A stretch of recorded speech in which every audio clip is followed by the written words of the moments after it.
গোয়েন্দাগিরি করো না, স্পাইগিরি করো না, অন্যের ব্যক্তিগত বিষয় নিয়ে খোটাখুটি করো না। এরকম স্বভাব আমাদের অনেকের আছে না নাই? অনেকে দেখবেন যে অনেকের প্রাইভেট বিষয় নিয়ে খোঁচাখুচি করতে সে বড্ড মজা পায়। আছে এরকম? এটা হারাম। আওয়াজ করে বলুন, এটা কি? ওয়ালা তাজাসসু, গোয়েন্দাগিরি করো না। Everyone has personal space and no one should interfere someone's personal space. কেউ কারো পার্সোনাল স্পেসে ইন্টারফেয়ার করা যাবে না। প্রত্যেকের একটা প্রাইভেট এরিয়া আছে, প্রাইভেসি আছে। দেখেন ইসলাম প্রাইভেসিকে কত গুরুত্ব দেয়। প্রত্যেকের প্রাইভেসিকে ইসলাম কত গুরুত্ব দেয়।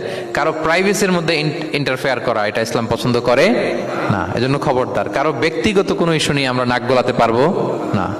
কারো মোবাইল ধরে মোবাইলের গ্যালারি চেক করা, কারো ইনবক্স চেক করা, কাউকে না বলে কারো চিঠি পড়ে ফেলা, উকি মারা, আড়ি পাতা, এগুলো হারাম। এগুলো কি? এরকম সব আমাদের আছে না নাই?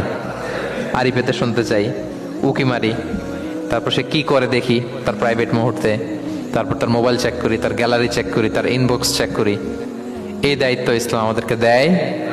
এমনকি ইসলামী রাষ্ট্রও যদি হয়, ইসলামী রাষ্ট্রের জন্য এটা দায়িত্ব না যে প্রত্যেকে ব্যক্তিগত তার বেডরুমে তার প্রাইভেট লাইফে কি করে এটা দেখা। It's not his business.